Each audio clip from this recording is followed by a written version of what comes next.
Assalamualaikum, jumpa lagi dengan podcast Kuno di sini kali ini bincang-bincang seputar kesehatan dan obat herbal atau obat kesehatan lainnya. Maluku Utara merupakan salah satu provinsi di samping sebagai tempat pemasaran obat tradisional.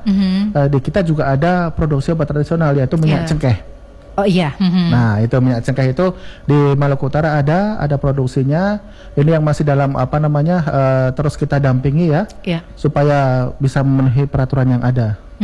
Jadi selama ini cuma minyak cengkeh saja yang diproduksi di Maluku Utara. Kalau dilihat kan sebenarnya banyak sekali ya tumbuh-tumbuhan yang bisa kita manfaatkan. Kalau kata Bibi Desa ya yang biasa membawa acara pedesaan itu, kalau orang yang bikin obat dari ramuan tradisional sebutnya Dokter Mayana. Keuntungan ekonomi ketika kita bisa memanfaatkan obat-obat tradisional ini sebagai UMKM untuk dijual kepada masyarakat ya. Karena sebenarnya kalau kita lihat kekayaan alam Maluku Utara itu kaya sekali akan simplisia yang bisa dimanfaatkan. Termasuk untuk pengobatan sendiri pun kan banyak tuh teman-teman yang masih di di Halmahera gitu ya, yang masih meramu beberapa simplisia untuk digunakan pengobatan. Cuman saya yang belum tahu ini kalau kuning itu kunyit ya, kunyit. Kalau baramakusu itu apa, Bu? Baramakusu. Kalau guraka kan jahe gitu ya. Jahe. Ini baramakusu. Ya mungkin baramakusu itu yang sejenis itu apa ya sebutannya ya? Oh ya, alang-alang gitu ya. Oke, rumput-rumputan ya. Sereh. Oh, sereh. Ya. Baramakusu ya. Baru dengar saya ini. Ini ketahuan jarang di dapur ya. Ya kalau sereh kita kan paham gitu ya. Nah jadi ini memang resep yang tadi disampaikan oleh Mama Eda ini memang ya itu tadi, bahwa obat tradisionalnya adalah berdasarkan pengalaman empiris. Pengalaman empiris yang dituturkan dari leluhur-leluhur kita, dari kakek kita, orang tua kita, kemudian kita gunakan ya untuk pengobatan. Jadi memang disitulah kekuatan dari jamu di Indonesia. Karena memang berdasarkan pengalaman empiris tadi itu. Kemudian memang ya tadi pada saat COVID kemarin ya terkait dengan pemanfaatan sereh, jahe, kemudian kunyit ya memang masyarakat merasakan khasiatnya.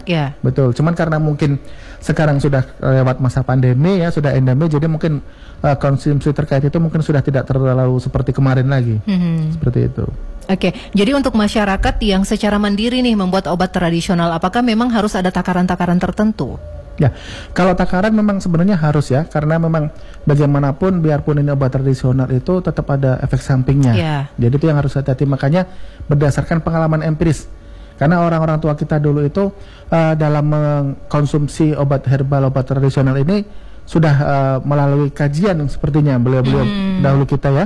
Jadi sudah tahu bahwa misal untuk daun apa yang digunakan cuma sekian lembar, kemudian misal jahe yang digunakan cuma sekian ruas jari gitu. Jadi tidak asal saya mau cepat sehat jadi semua saya kasih banyak gitu, nggak bisa juga. Biasanya dikasih dengan ganjil ya, jumlah yang ganjil tuh. Ganjil 3, 5, 7 gitu ya. Jadi memang ini ya tadi karena kearifan lokalnya itu ada dari pengalaman empiris. Jadi tetap ada. Karena jangan salah bahwa ya tadi biarpun obat herbal, obat tradisional, tapi sebenarnya kalau mau itu memang gampang, banyak gitu ya. Cuman kita ini masih banyak yang ogah-ogahannya, masih banyak yang sukanya sifatnya instan. Jadi mungkin lebih ke obat kimia gitu ya. Padahal kalau ngomong secara keamanan, secara khasiatnya sebenarnya juga obat herbal ini, apalagi yang dari hasil dari pengetahuan orang tua kita, itu sebenarnya kalau kita manfaatkan, kita amalkan atau kita jalankan gitu ya, itu sebenarnya bagus buat tubuh kita ya. Cuman ya itu tadi karena mungkin harus tiap hari minum jadi males kan gitu. Tapi tadi ya seperti yang kata Pak Haji Halil tadi, dia tuh minum obat dokter, minum obat herbal juga. Ini kalau bersamaan tidak apa-apa? Ya, kalau terkait itu alangkah baiknya jangan pada saat yang bersamaan.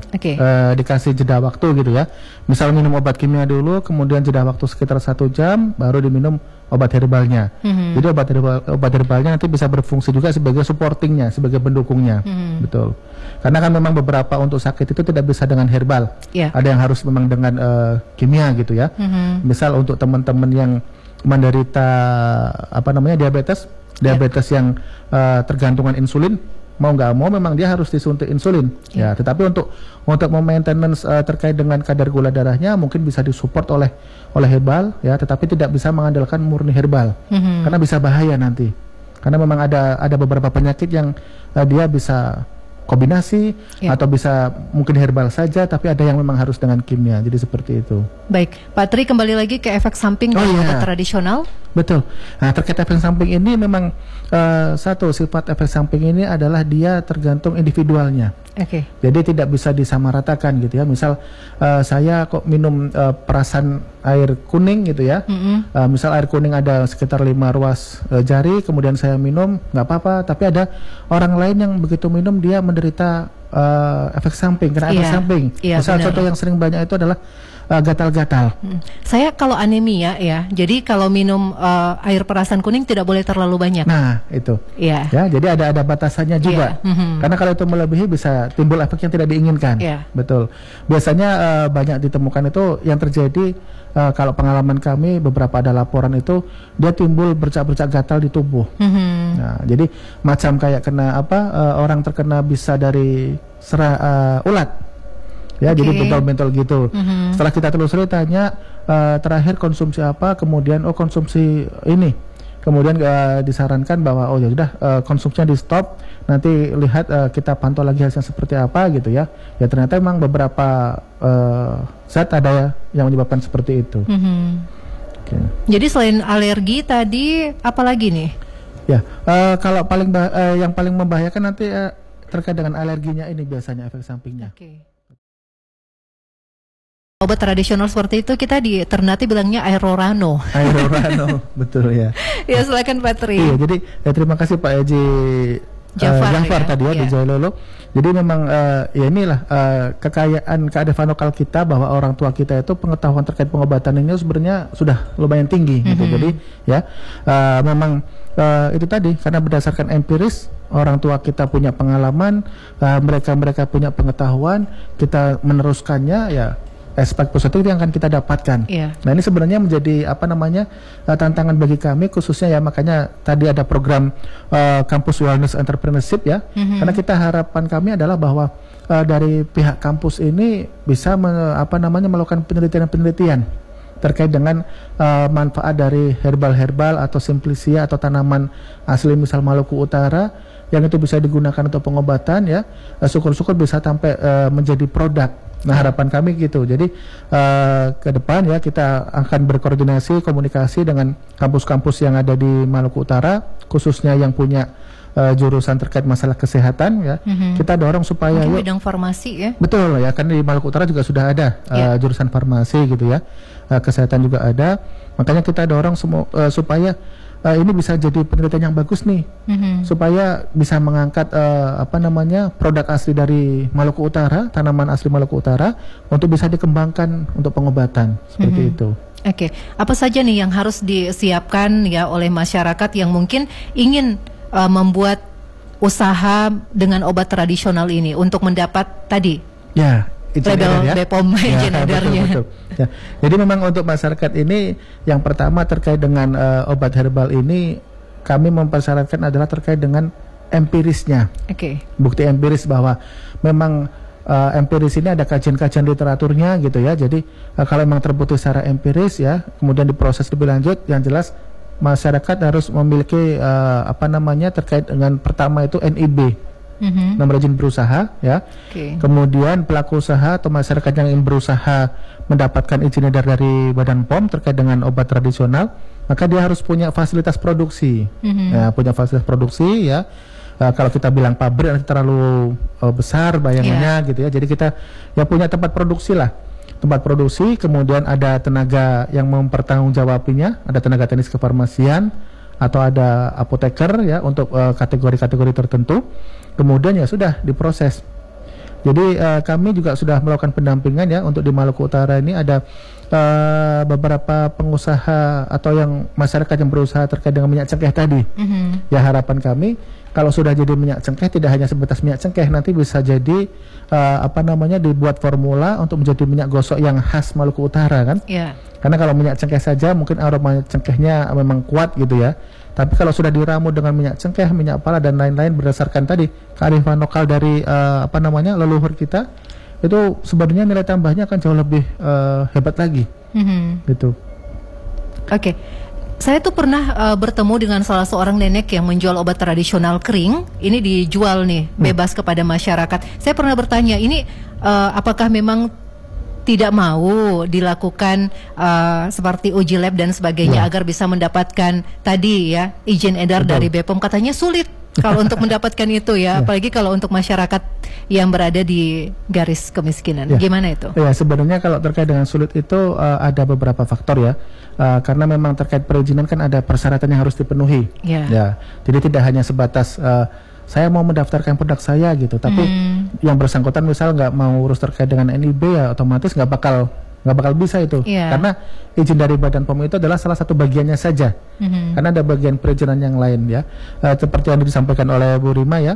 Ini berarti yang dijual itu namanya adalah kalau di bahasa ini rajangan, dipotong sesuai dengan ukuran, kemudian dikeringkan. Nah, nanti pemanfaatannya biasanya direbus, kemudian diminum airnya. Nah, itu adalah salah satu golongan jamu yang ada produksi di Indonesia. Terkait dengan susah tadi, mungkin ini jadi masukan kami supaya pendampingan kami lebih efektif ya, sehingga masyarakat yang memang ingin berusaha maka bisa mendapatkan izin edarnya seperti itu. Baik. Ada gitu ya. Jadi ini belanja online memang menjadi tantangan tersendiri bagi kami karena pengawasannya jauh lebih sulit dibanding belanja-belanja toko-toko yang offline. Kalau offline ini kita datangi sekali, 2 kali, 3 kali, rata-rata kepatuhannya akan meningkat. Maksudnya misal kita datangi sekali gitu ya, di situ ditemukan obat tradisional yang tanpa izin edar yang ilegal, kemudian kita amankan barangnya, dimusnahkan, kita berikan pembinaan gitu ya.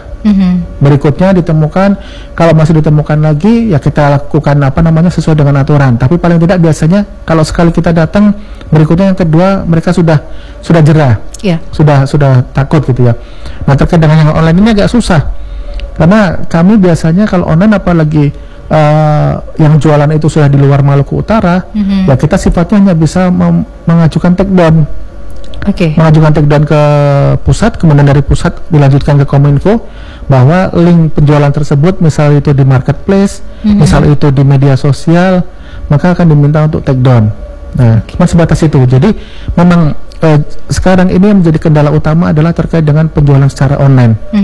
Kalau terkait dengan yang lainnya, terkait masalah geografis, masalah letak kita yang kepulauan, posisinya yang perjalanannya mungkin jauh, itu bagi kami tidak seberapa betul. Karena sudah menjadi tanggung jawab kami.